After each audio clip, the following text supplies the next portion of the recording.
Welcome back to Blog Access 101. I'm your host, Young Abachi. Remember to follow the social media at Blog Access 101 on Twitter and Instagram. Don't forget to subscribe to our podcast, Blog Access 101, Apple Podcasts, and Spotify. And also don't forget to subscribe to our new YouTube channel, Blog Access 101. You can search it on YouTube or click it in the link in our profile. I'm here today with Kyle, my co-host, episode 106. What up, Kyle? What's going on? Nothing much, man. We jump right into it, starting with this NFL draft breakdown. First of all, I hate to say this, but you guys actually had a phenomenal draft, drafting the players as well as making that trade for A.J. Brown, which I think would be great for y'all offense. Now y'all got another deep threat, and also opens up more for Devontae Smith to ball out, because now not all the attention going to be on him. It's going to go to A.J. Brown on the defensive side. From both post defenses. But yeah, I'll let you start off, man. I know you want to talk about your Eagles, so go ahead, brother.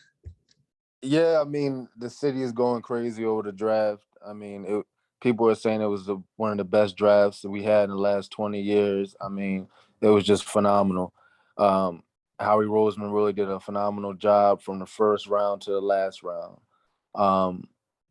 He moved up, got one of the most athletic defensive linemen in Jordan Davis. That was good.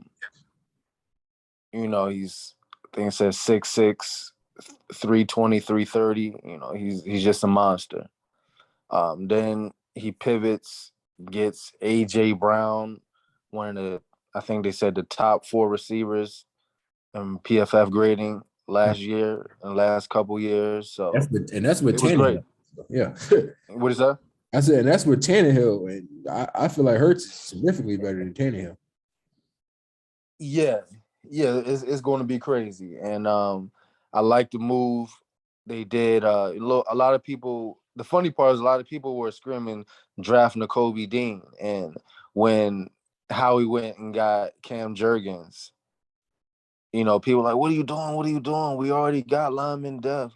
But if you really look at this guy's profile, he is an athletic monster, and they had Jason Kelsey, their current center, who's like one of the best centers in Eagles history and been a Pro Bowler multiple years. They had him do a thorough analysis on him. He was like, yeah, he's going to be my hair. He's going to be a legit starter for years to come.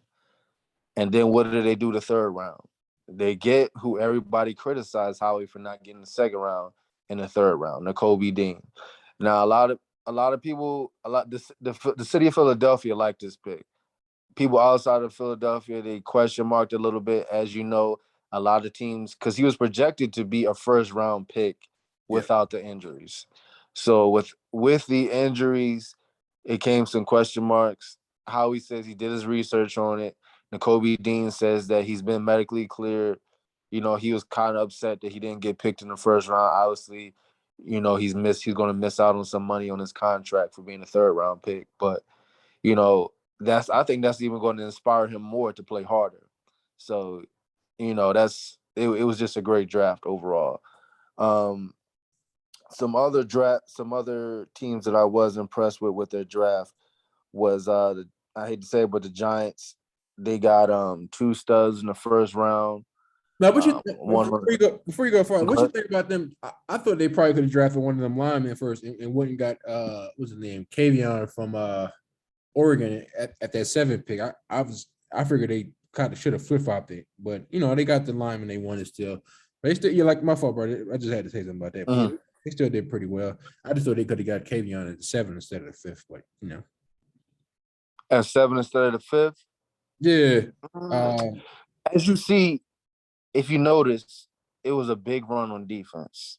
I think that was the thing for all the teams this year is defense. Mm-hmm. So I think they got in panic mode and was like, hey, teams really going to try to get the top DNs. So, they looked at the Rams, the formula they had last year, obviously they had a big defensive rotation. So a lot of teams, that was the theme for this year, and based off the talent coming out of college.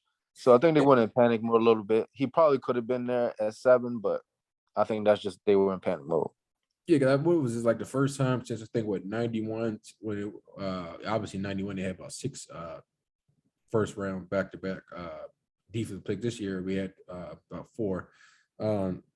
So it was the first time since '91, a minimum 4 were picked in the first round back to back. So that was a nice little thing, man. You know, first time since '91, a nice little time gap.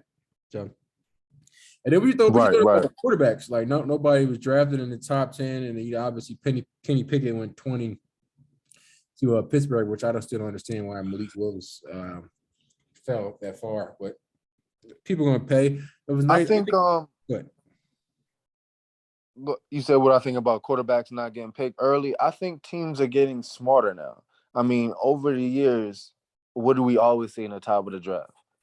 Yeah. Teams reaching for quarterbacks at times.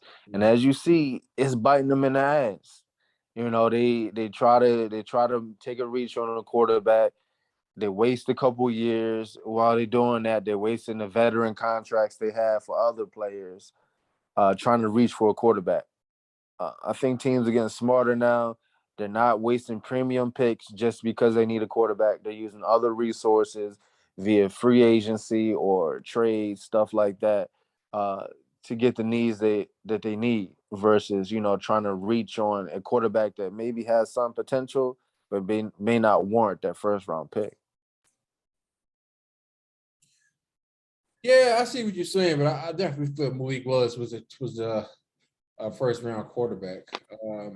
I was shocked that teams like the Falcons. I mean, which they got Ritter. I think went in the 4th round. He's a decent quarterback. Obviously, the next year class I think is going to be a stronger quarterback class. So I think teams were like, well, if we miss here, at least we got next year. Especially, let's see, with another team that Right.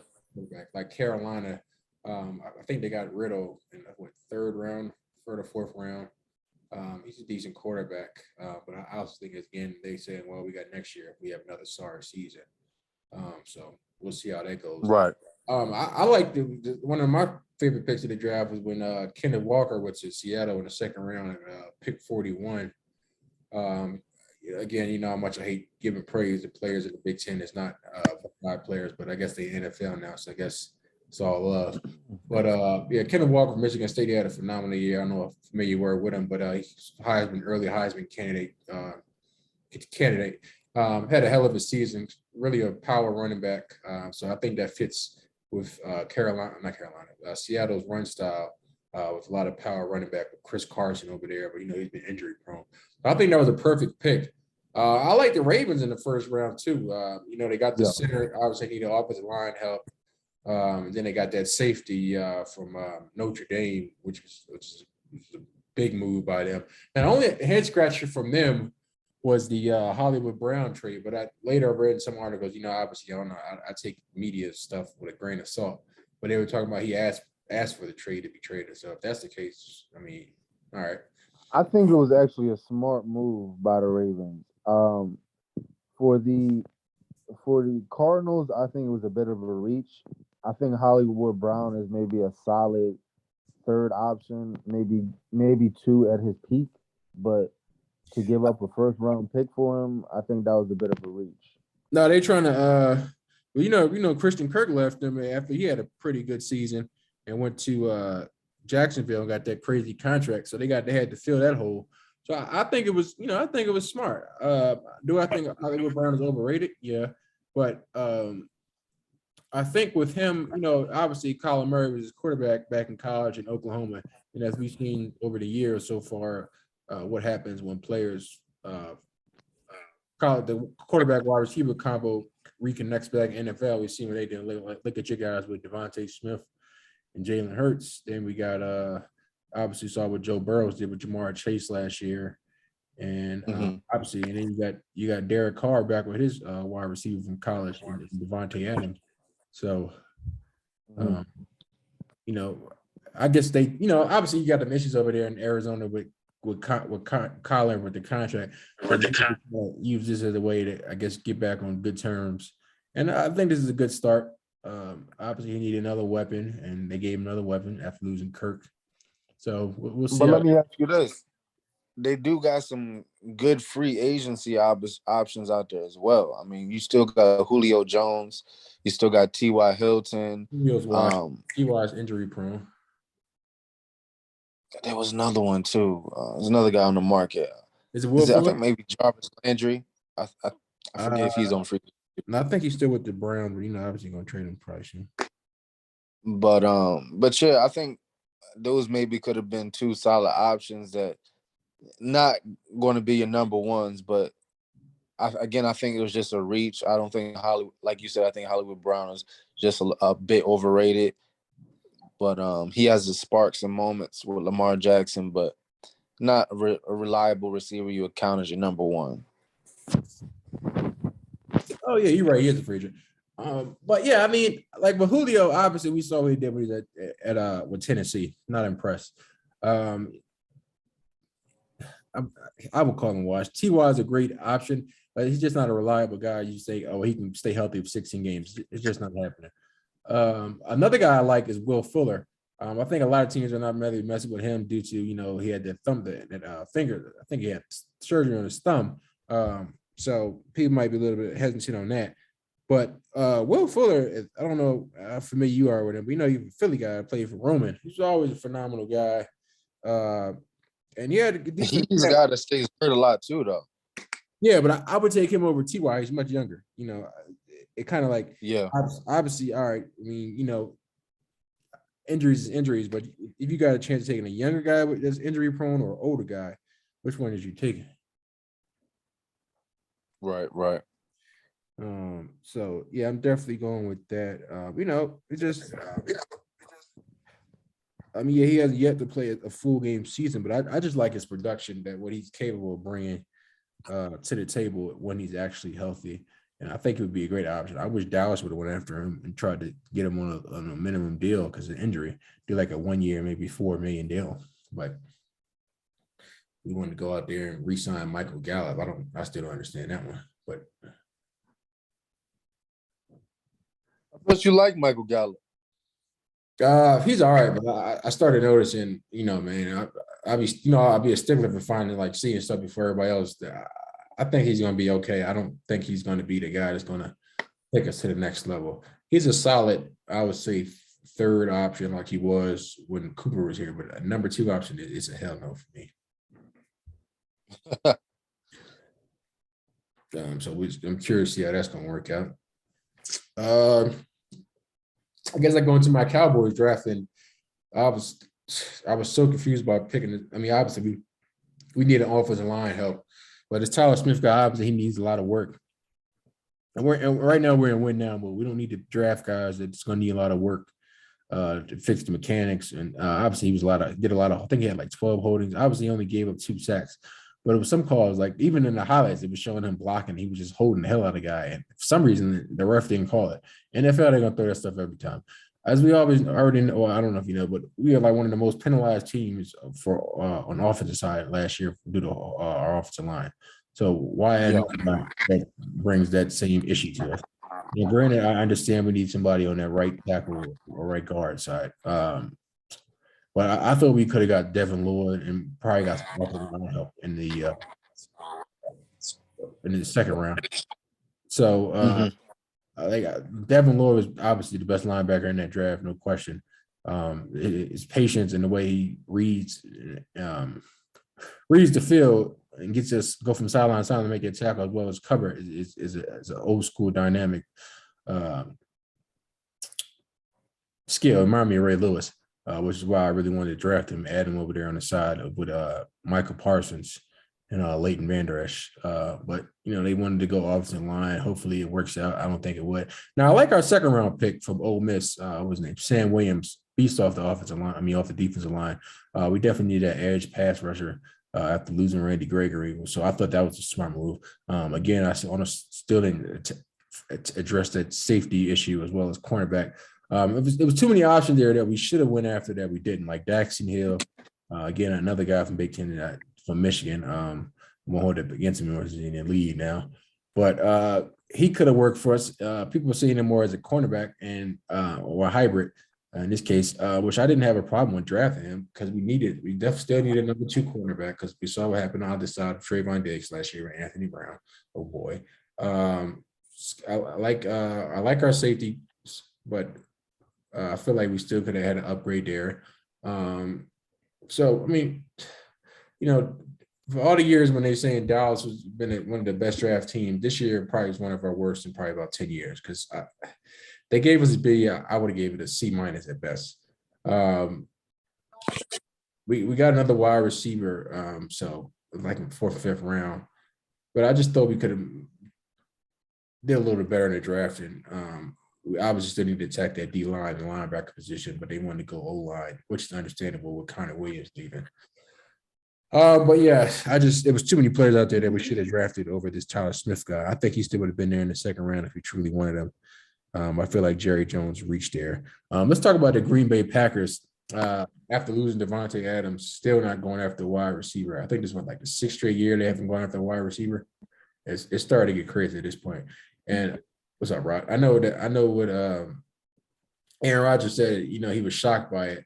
But I'm like, Aaron Rodgers, you should have known this was coming. You just signed some crazy ass deal, and you expect somebody wasn't going to get traded or moved or released. Like, you know, I don't know how you were shocked about it. You signed that crazy ass deal and thought like money don't grow on trees, bro.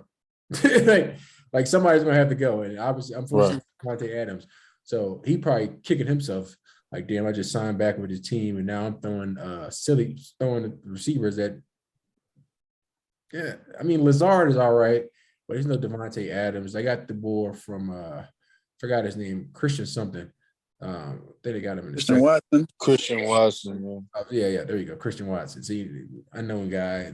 They said he's a sleeper. We're gonna see.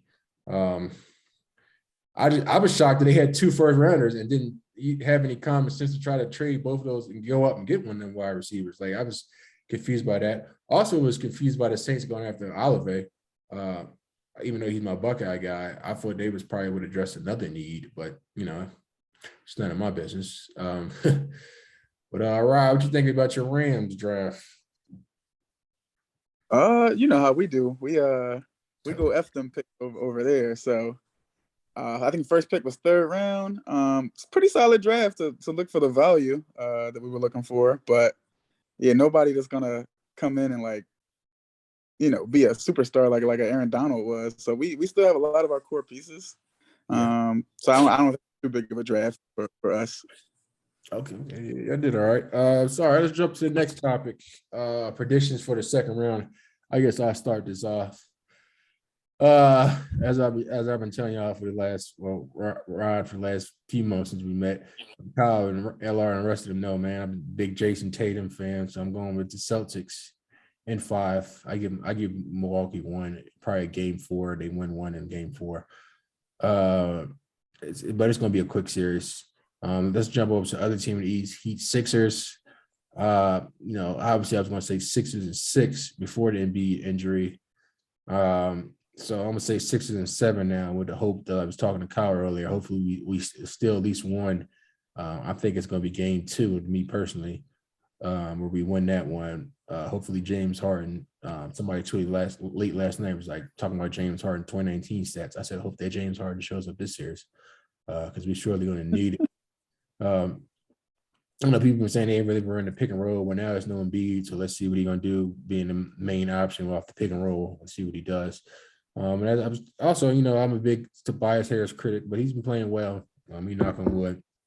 In the playoffs this far, obviously it was against a lesser team, no disrespect to the Raptors, but they're just not it. So Miami is a much better team as we can see. So we're gonna see if Tobias Harris steps up throughout that series as well. Also, Max, you got to continue playing consistently. He has slowed down a little bit during that series. But obviously still young, so we knew that was going to happen. But hopefully he goes past television in this series because we're surely going to need it, especially with Kyle Lowry guard, who's a veteran guard that's probably going to try to get in his head. So we'll see if that. Hopefully he just ignores it. And then let's jump to this Memphis and Warriors series. Grizzlies snuck out of that Timberwolves series. Timberwolves was the first time I think NBA history a team blew into 3 10-point lead, double-digit leads in the playoffs, which is crazy. So we'll see the future that they have. They just got to get some more veteran help over there. Obviously, Pat Bud been doing phenomenal, getting those guys mentally tough, but they just need a few more vets over there because there's no way you blow 3 10-point double-digit leads in the fourth quarter. So with that being said, I got Memphis I got the Warriors winning in 6, and I'm just trying to be nice with the 6. It might go 5 because one thing about the Warriors, they're not blowing the fourth quarter lead like the Grizzlies. The Warriors up in the fourth quarter, you might just pack it in and say get ready for next game. Steph is close to getting better. But you saw what they did with even him coming off the bench. I wouldn't have a problem if they continue to do that because it's kind of a crazy sneak X factor for him coming off the bench. And you got bench guys guarding him, and he might go for 60. So I got them. Suns and Mavericks. People say it's going to be an interesting series. I don't think it's going to be interesting at all. Suns at 5. So, yeah, that's my picks. KJ, what you got?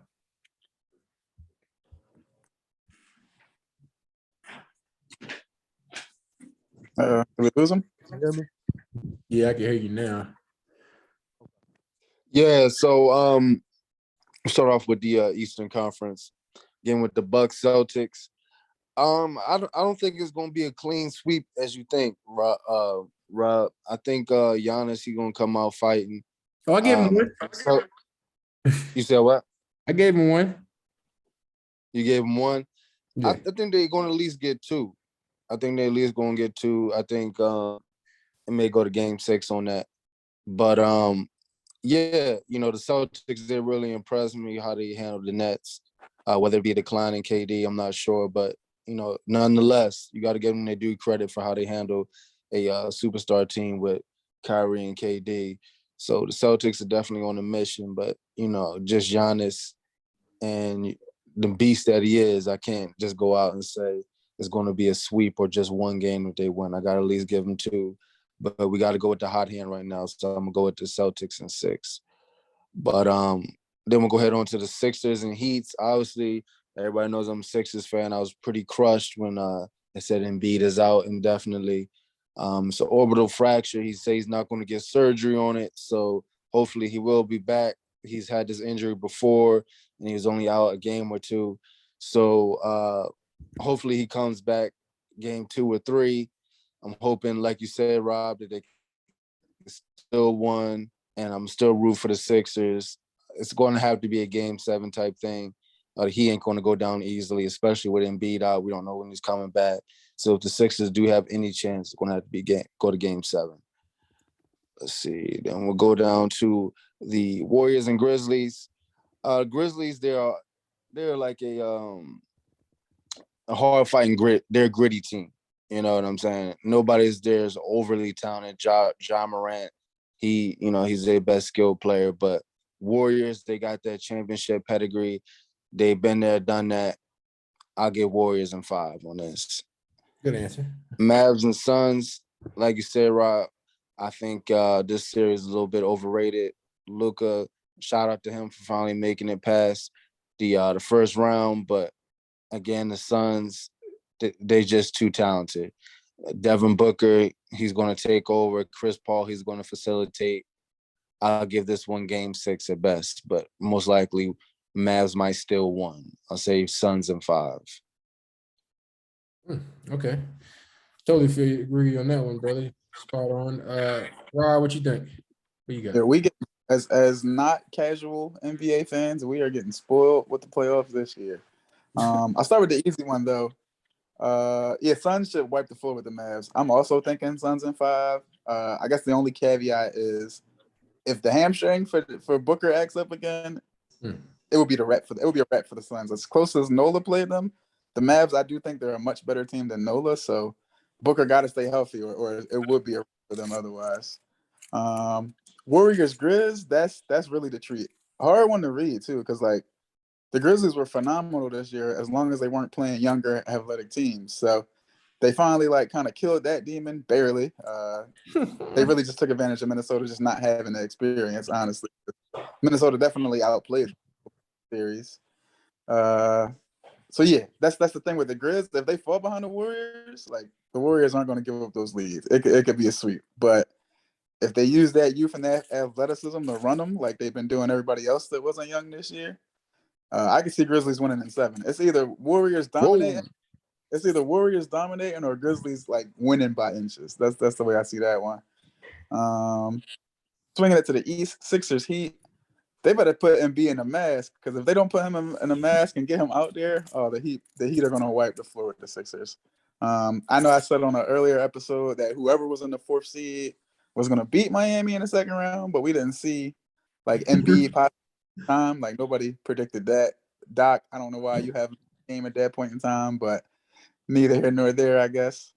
But yeah, close series there. I'm gonna say if Embiid can play, I'm gonna say Sixers in 7. If he misses time, I'm saying Heat in 5. Love James Harden, but he's not the factor in this series. He's a secondary factor here. And then Boston, Milwaukee, that's a hard one, just because Milwaukee, you got the defending champs. That's another one where we're spoiled. We get to see small guard defensive greatness by having Drew Holiday and Marcus Smart in the same series. That should be fun. I hope they don't guard each other though. That wouldn't be as fun as I. It would be stupid because Marcus Smart is not like the guy that would be scoring out. Hopefully, but I don't know who they would put Drew Holiday on. I mean, you put him on Tatum, he might get 50. I feel they're gonna put Giannis on him. Yeah. Giannis is gonna get cooked. You probably got to put him on Jaylen Brown, and I feel like Drew Holiday still gets cooked. I don't know, because Jaylen Brown, like his shot selection game to game isn't consistent. Like some games. Oh, no question. Really good shots. Sometimes his shots are like kind of head scratcher. Like, why would you shoot that? He's like he's turning into Marcus Smart a little bit when he was shot selection. But I like my guy though, man. I'm thinking. Wait, what'd you say? I cut you off. My bad. No, you good. No, I was saying I remember my sister tried to go after him with that Ben Simmons, but the Celtics wouldn't try and give him understandable enough. It would have been nice. Yeah, I mean, that Boston should win that series with no Middleton, but it's really like you would think Giannis, but it's really in Drew Holiday's hands. If he can slow down, if he can slow down one of the two out of Brown and Tatum, Milwaukee has a chance, because obviously Giannis gives me those vibes, man. Y'all remember when LeBron was like physically just dominating everybody before he could shoot? Right. Giannis is giving me those like I'm the best player in the league, even though I don't have a jump shot vibes. He's giving me those Bron vibes, because he's still getting you bunches of points, obviously rebounds, but he's passing too. So like Giannis is playing really basketball, really high IQ basketball to hide the fact that the boy can't shoot a lick. So he's shooting the three a little bit better this year though. A little bit better, yeah, a little better this year, but still, it still looks weird. Like when I see it, yeah. And the games I've watched, it hasn't gone that well for him. But I see the numbers, I see the percentages. He's definitely better, but he's still got a ways to go. So he's giving me those old school Bron vibes where he could carry a team and beat some teams that are better than his team overall. So, hey, I'm saying, I get Boston. He ain't carrying him against this Boston Celtics. He about to put up 40, and that ain't happening. 40 plus. I mean. It ain't gonna happen. That's the first game. Who you got game 1? Let's hear this. Game 1. It's in Boston, right? Yeah, they the 2 seed. Yeah. I think Milwaukee gonna do it today. You said I got the Bucks, bro. I think the Bucks do it today. I'll put 25 up on that. You put 25 on the Bucks? So y'all got that one. I ain't 25 on the Celtics. When they play tomorrow, right? No, they playing like it should be today. And like they playing 8 minutes. Speak now, hold your peace, man. I'm about to team. All right, fuck it, why not? I'll put 20 on it. 25 or 20 25, we'll be done. I'm fine. We can add the $5, 25. All right. My guy. All right. Right now. Let's jump into the next topic. First of all, shout out to my man Clayton Kershaw for becoming the all-time strikeouts leader for the Dodgers. Hopefully he falls into that top 15 before his career ends overall as a pitcher of all time.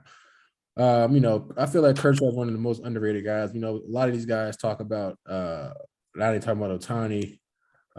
Obviously, they love talking about my guy Garrett Cole, who's a beast. You hear a lot about the groom. Mm-hmm. Obviously you heard about I might mispronounce his name, Mason Bumgarner back in the day. Obviously not anymore, but you heard about him. But a lot of times they overlook Clayton Kershaw, even though he was a great player. So I'm glad he finally getting his just due, and hopefully future Hall of Famer in the future. But let's jump to his teammate though, man. Trevor Bauer. he hasn't played a game since June 18th against the Diamondbacks. Due to them putting him on paid administrative leave while the Major League Baseball did their investigation. I didn't know why it took so long to do an investigation for that damn long. It's damn near going on a year. But they finally came to a decision to suspend it for 2 seasons. And now he doesn't get paid. The Dodgers, I guess it's kind of, I guess it's a loss that they're losing a great pitcher, but a win that they don't have to pay him at 3 years, $102 million. Obviously, they're paying him on a paid administrative leave, but now they don't got to pay anymore since he's actively suspended. Obviously, he's appealing it. I don't think he's going to win. What did they have? One girl was saying that he was choking her during sex, although she said it was consensual. I mean, I was confused by that. But then another woman came, I think, from Oklahoma once she got suspended, saying that he sexually assaulted her. Obviously, it's a touchy subject in today's time, and you just got to be self-conscious of who you're dealing with, and especially as a pro athlete, you never know. People can do a full 360 on you, and something that it wasn't turns into something, and then you're messed up in your career. But I remember it was an article talking about, would this be the way the NFL goes down to Deshaun Watson? First of all, shut the hell up, because the man already went through enough already, sitting out a whole year for something that he didn't do. So yeah, well, yeah, I'll let KJ start. What you think about that, KJ, man? You think the two season was justifiable, or you think they went a little bit overboard, or especially with the LA court not even filing for the case? So that's what I was a little confused about. I feel like, before I go to college, I feel like some of these leagues become a little bit, they try to become the law more than what the law is. With Zeke Elliott, the case was dismissed, but the NFL wanted to give him a 6-game suspension. I don't understand that. Then you got with Brar, LA decided not to go on with the case, but the MLB gives a 2-year suspension. I think these leagues think they're bigger than the law, but what you think, Kyle?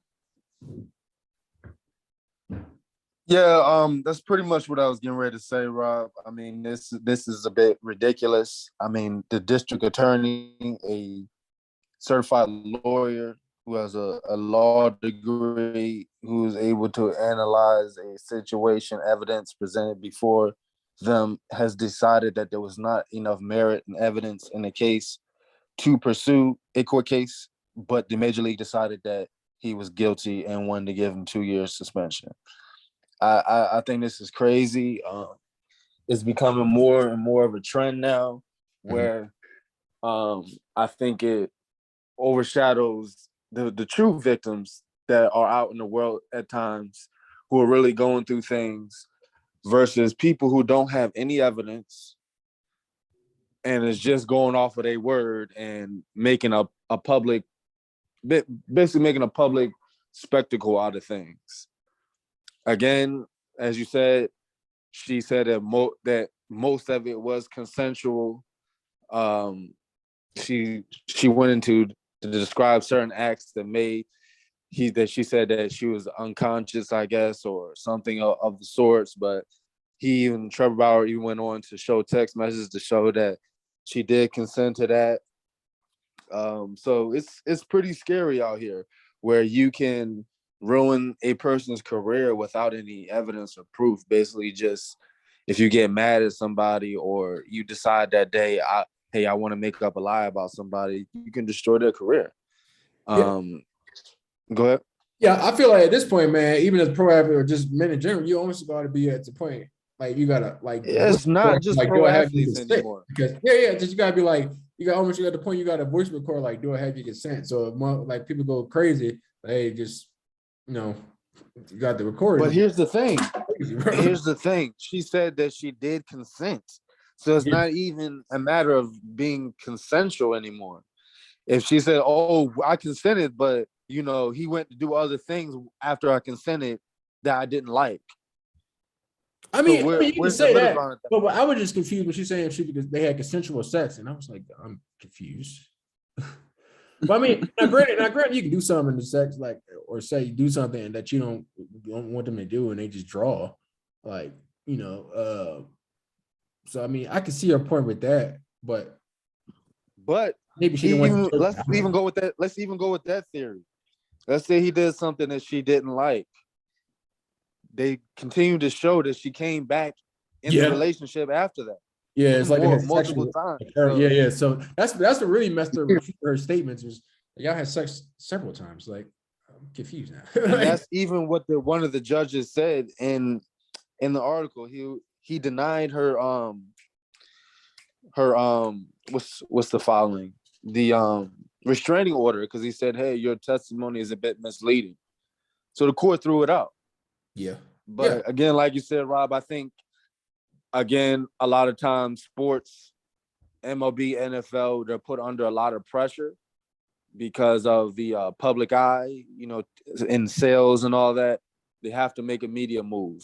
And that's basically all this is a media move.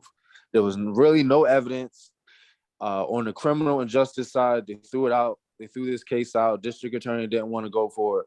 But that's all this was. And it's very unfortunate for the guy. Now his public perception is ruined. He's going to lose out financially, and he's going to miss out on prime years in his career. So it's just very unfortunate. Yeah, man, it's crazy. He's appealing. I don't think he's going to win, but fellas, make sure you get that consent before you go diving in head first, because this can fuck up your career later on if they start going crazy. Ryan, what you think? Story crazy though, because I think they said like they've been together. They've been messing around for years for this to just happen now. But I want to play, like, y'all covered a lot of good points, and I'm with it. Like, people, like, you see lies, and 2 seasons is aggressive. Like, how many games did Ray Rice get? Like, he ended up, like, his career 8, fell right? off, but like, I think 8, right? If I'm not mistaken. Like not 2 seasons. I want to play devil's advocate though and say I probably would suspend him. I don't know about 2 seasons, but at the end of the day, like, you represent a brand. Yeah. You're still getting your name attached to this type of stuff. So even though, like, from everything I'm read, I'm like, yo, that's BS that he even got, like, that it was a story. Like, this sounds like 2 people who might have miscommunicated at worst. But to get a 2-season suspension, I'm glad he appealed. I'm hoping he's appealing to try to get the suspension reduced. Yeah. But I think I still would have suspended him. Like, you still bring dirt to the brand. So I'm kind of like, yeah, not 2 seasons, not even a season. I probably would suspend my man 40, 60 games. You gotta remember, he been out for like since June though, last year. So it's like going on a year. Yeah, and if that's the case, give him credit for time served or something. But like, the crazy is that this shit don't start until Monday, and the time that he already served don't count towards it. I'm like, damn. Yeah, that's wild. Like, with no criminal charges, with the details that came out, like, it doesn't make sense to suspend him for anything except for the fact that you tarnish the brand. Like, to me. Yeah. MLB trying to say we take this serious, trying to set the pillars for the rest of the league. It's crazy, man. 2 years is ridiculous. Honestly, I don't think it changes. I think this trend is going to continue until the legal system is corrected, in the sense that if an accuser comes forward and is found to be giving false information to the justice system, that they be brought up on charges, that there be a penalty for lying. Oh yeah, that shit. I'm saying that shit for years, man. All these players get their career. What was that one movie with the boy from the? That was What was it? What was the one? Talking about the football movie? Yeah, I still gotta watch that, John. Brian Banks. Yeah. Like, you get, was he in jail for like 10 years or something for a girl for a woman? Yep. It's crazy, bro. Like, shit like that be pissing me. That's why I don't think I ain't watching it, because that shit like that just pissed me off, bro. Like, I'm all for it. Like, I ain't with niggas doing that raping stuff, but like, these women need to start getting penalized for just flat out lying about stuff that didn't happen, because they actually heard women actually getting sexually assaulted and raped, and those women too scared to come forward now because they, one, afraid of getting ridiculed, and 2, of losing it and being even more publicly humiliated because of losing the case, just because other women would just lie for no reason about stuff. So I definitely understand that some of these women lying need to start getting jail time. Yeah, another thing though, if we were to criticize the MLB, like, do you think they would have suspended like a Mike Trout for 2 seasons for something like this? I don't think they would have. Honestly, I think they are because the MLB trying to build a brand image. So I think they would have though. Be honest with you. Or Bryce Harper? You think Bryce Harper would have caught 2 years? Truthfully, I think they might have got more just for them being the big time names, and they want to, I guess, make a statement. Interesting. I don't know. I think even with this appeal, if he appeals, I think if he appeals and like tries to get the whole thing thrown out, yeah, that's an L. But try to get that suspension reduced. That's the move I would take. What you think? What you think they might agree to? Like, I mean, because he already is basically almost served a year. So what do you think they're giving? Do you think it's still going to be down to a season, or you think it's lower than that? Yeah, I mean, give that man time served at least. Like that's crazy if you give him basically 3 seasons out the way.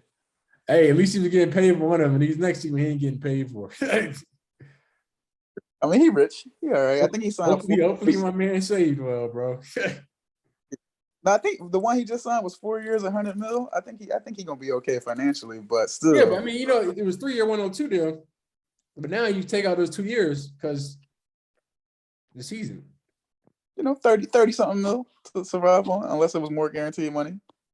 Hey, you know how these men, These pro players be blowing through a bag, though, man. Hopefully he was smart with his though. He seemed like he might know what he's doing with his bread, like he's smart enough to handle his money. He probably not gonna be talent wise. He gonna take a fall off if he has to take that time off, probably. Oh yeah, somebody drafted him in our league too, which was crazy. Idiots. Pretty sure. Hey, you see him trying. You see me LR tie like 3 categories right now, going into the last day. Hey, y'all dog fighting. I think I might lose today, but I'm always in it. I ain't been blown out yet in my young fantasy baseball career. Oh, LR, I mean Rod, definitely getting blown on next week. No question. I think I got all the components of the game. My last weak point was like managing my ads. I think I got this down pat. I'm gonna be good. Okay. All right. Okay. Well, we'll see next week, play. I mean, you holding on against this Gladiators, boy. You got a nice little squad. So I don't know. You might be right, brother. You might be right. I'm gonna hang around. If my team could hit, we ain't hit over 225 yet through 3 weeks. So yeah, that's gonna hurt you. Let me see what you're. Oh, one win, and bro, you got 1 win in 66 innings. How the hell did that happen? Yeah, I be getting some unlucky things happen to me. I don't know how. Like Evaldi from Boston went like 7-2, like 7 1/3 yesterday of shutout pitching, and like as soon as they take him out, the Orioles of all teams tie the game and then win. Somebody was, I forgot, somebody was pitching good for them, so that's why I didn't even bet against him yesterday. I knew something. I need to start trusting my gut and just picking that team that I'm like hesitant of going against because of their pitching. I need to just pick them even though they like a wild card. They had somebody that was good that was pitching for him yesterday. That's why I was hesitant on. Oh yeah, it was Lopez. So I knew that they was going to have issues. Surprisingly, the Baltimore Orioles have good pitchers. They just suck at hitting, which is a problem. They got this one black boy who I see always hitting for them, but otherwise. Oh, I know. Yeah. Yeah. So I mean, and they stole one yesterday because Martinez been out for Boston. He's back. He's back today. Praise God. And I surely needed his hitting on my team. So we're gonna see what that's like. But yeah, appreciate y'all coming out. Again, make sure y'all tell y'all people to subscribe to our YouTube channel, Blog Access 101, and subscribe to our podcast, Blog Access 101, Apple Podcasts, and Spotify. And don't forget to write a review on Apple Podcasts, and as well as do 5 stars on Spotify. Did y'all want to add anything before we get off? Let's all enjoy great playoffs. We had a day off yesterday. Got to see my man Shakur Stevenson get that win. We should talk more boxing if y'all watch boxing on here. But yeah, I should have put that bet on. I forgot to put the bet in. I was too damn tired, and I was pissed when I saw it. God damn it, I forgot. Yeah, good fight though. Always fun to see him fight. I wish he start like knocking more people out, but that would be nice. That would be a good thing. Very. Kyle? Nah, man. I mean, I think we pretty much covered all the hot topics in sports right now. So, yeah, till next time, man. Appreciate you having me on. No problem. Hey, Rod, it's 5-4 LR's way. I guarantee you, I'm pulling off the upset today. LR said last week nothing swings on Sundays, so I want to see if the theory holds. Yeah, LR can eat a dick. Yeah, but yeah, man, appreciate y'all coming up. Yes, sir. All right, see you, man. All right, take it easy. Peace.